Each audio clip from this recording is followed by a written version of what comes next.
My heels clicked against the polished marble floor as I followed Daniel through the arched entrance of his parents' mansion. I had been nervous before, but now, with the gold-trimmed mirrors, towering ceilings, and the scent of expensive perfume in the air, my heart pounded like a warning bell.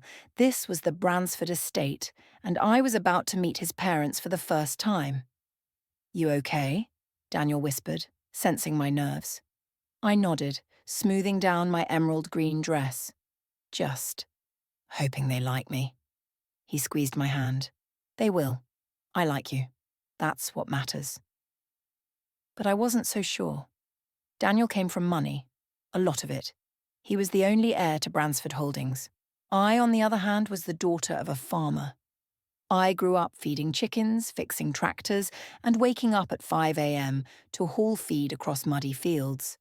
Still, I was proud of where I came from. His parents? Not so much. Dinner started off tense. His mother, Veronica, gave me a thin smile and barely touched her wine.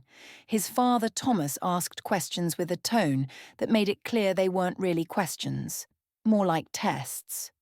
"So, Ava," Veronica began, dabbing her lips with a linen napkin, "what does your family do again?" I answered calmly, "My father owns a sustainable crop farm outside Oak Hollow. We supply produce to several towns nearby." Her eyebrows arched. "Ah, a farmer's daughter?" The way she said it made it sound like a disease. Thomas chuckled dryly. "That's noble." Daniel shot me an apologetic look. I stayed polite, swallowing the heat rising in my chest. But then came the blow. "I'm sure Daniel didn't tell you," Veronica continued, "but we've always imagined him with someone more suitable. Society connections, education, you understand." "I graduated with honours," I said, my voice steady. "And I own my own consulting firm now." Veronica waved it off. "But legacy, Ava. Legacy matters." Thomas folded his arms. "We don't approve of this match." Daniel stood up abruptly. "That's enough." But I had already risen to my feet, smiling, calm, controlled. "Thank you for dinner," I said. "I'll see myself out." I turned and walked away, every step echoing with power. Because what they didn't know, what no one knew, was that 2 weeks earlier, I had signed the final purchase agreement. The Bransford estate, it now belonged to me. I didn't sleep much that night. The truth was, I hadn't meant to hide the purchase.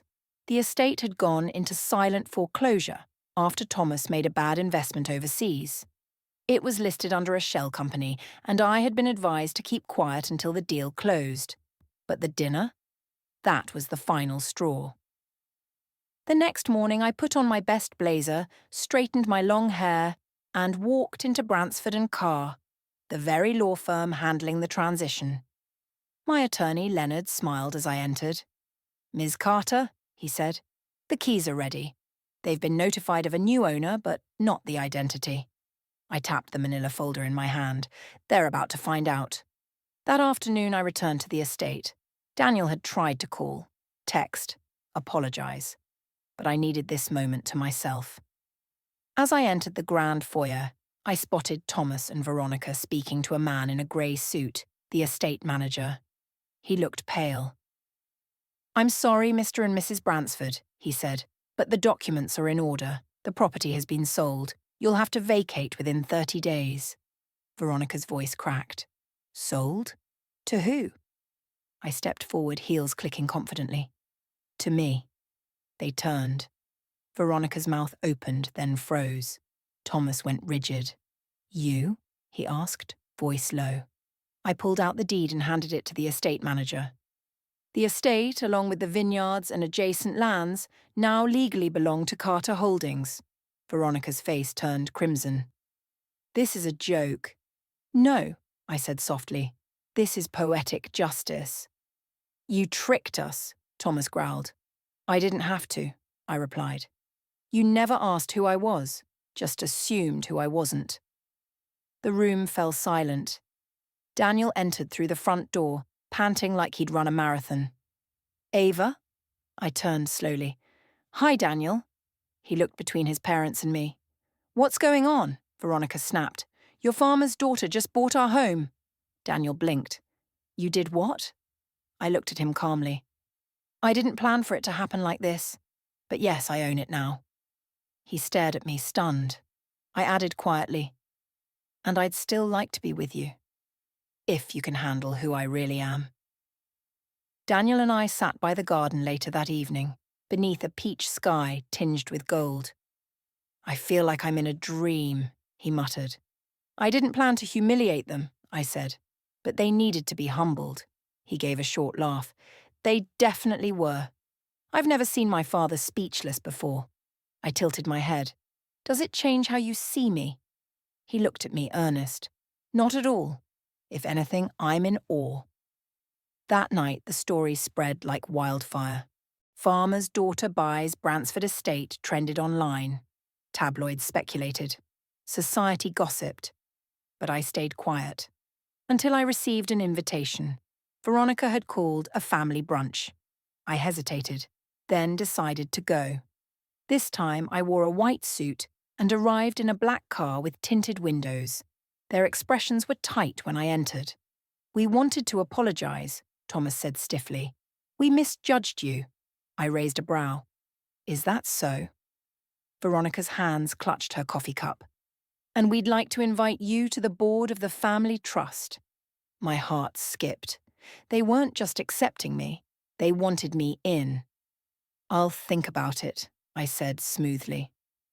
After brunch, Daniel took my hand as we walked through the estate gardens.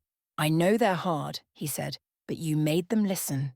I looked up at the house. No, I said quietly, I made them learn. But the story doesn't end here, because just as I was about to enjoy my victory, I received a letter that would reveal a secret even I didn't see coming. One that tied my past to the Bransfords far more deeply than I ever imagined. And when I opened that envelope, everything changed. It was a rainy Thursday afternoon when I found it. The estate had so many rooms, libraries, cellars, drawing parlours, and I hadn't explored most of them. I was in the attic, helping the staff sort through boxes left behind by the Bransfords when I spotted an old trunk wedged behind a covered mirror. It was locked, but the key was still inside. Curious, I opened it.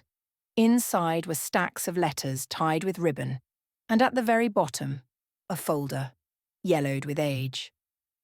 I flipped it open and froze. It was a series of correspondence between Richard Bransford, Thomas's grandfather, and a woman named Eliza Carter. Carter, my grandmother's name. I read every word, heart pounding harder with each page. They were love letters, dozens of them. But there was more. Legal notes, hidden drafts of a will, letters that spoke of regret, of betrayal, of promises never fulfilled. And then I saw it, an unsigned page marked confidential, a transfer deed, one that gave full ownership of the estate to Eliza Carter. I stumbled back. No wonder the Bransfords lost the estate. It wasn't just bad investments. They'd never fully owned it to begin with. It was rightfully my family's. I descended the attic staircase like I was walking in a dream. Downstairs, Daniel was waiting for me. He stood as I entered the drawing room. You okay? He asked. I found something, I said, my voice hoarse. Something that changes everything. Within an hour, Leonard, my attorney, had the documents laid out on the dining table. The ink had faded, but the signatures were still legible. You understand what this means, don't you? He said. This house, this land, your family never lost it. It was stolen. I nodded slowly, breath shallow. I wasn't just the girl who bought the Bransford estate. I was the rightful heir all along. We scheduled a private meeting with Thomas and Veronica, this time in the estate's library, the same one where they once looked down on me. The energy was different now. Colder. Heavier. Leonard sat to my left. Daniel sat beside me. Across the polished mahogany table, Thomas looked stiff, arms crossed. Veronica looked pale, almost fragile. I slid the folder across to them. These are original letters from Richard Bransford to Eliza Carter, I said. My grandmother. Veronica didn't touch the folder. Thomas opened it slowly, eyes scanning. "You're lying," he muttered. Leonard stepped in. "We've had the documents authenticated. The will was hidden. The estate was never yours." Veronica's lip trembled. "That's not possible, Richard. He wouldn't—" I leaned forward. "He did. And your father knew. That's why the paperwork around this estate was always so vague. That's why you lost it. Not to foreclosure, to justice." Thomas slammed the folder shut. "And what do you want now, Ava? Revenge?" "No," I said quietly. "I want the truth, and I want you to tell it." Daniel reached for my hand beneath the table. Thomas's face fell. Veronica finally looked up, tears in her eyes. "We didn't know, truly." "Then prove it," I said. "Tell the press, correct the record, and release the trust funds held in the estate's name." Veronica whispered, "We'll be ruined." "You already were," I said. "You just didn't know it." Leonard stood. "You have 1 week. If you refuse, we go public with everything." As they sat in stunned silence, I stood and walked out, Daniel following. Outside, under the old oak tree where we first kissed, he turned to me. "You okay?" I nodded. "I finally know who I am." He smiled faintly. "And who's that?" "The rightful owner of everything they tried to take away." By the end of the week, the story had gone national. Heiress discovered. Farmer's daughter uncovers century-old deed claiming billionaire estate. I sat for a televised interview, nervous but determined. The journalist asked me questions about the letters, my grandmother, and the backlash I'd received online. "What do you want people to learn from this?" she asked. I paused. "That wealth isn't just about money. It's about truth, legacy, and no one should be judged by where they come from." Behind the scenes, Veronica and Thomas issued a statement confirming everything. They resigned from every board they sat on. Their reputations, built on a lie, crumbled. But there was one more twist left. Daniel proposed. It wasn't fancy, no fireworks or grand speeches. Just the two of us on the back porch at sunset. He pulled out a small ring with a green stone, my birthstone, and said, "I don't care who owns what.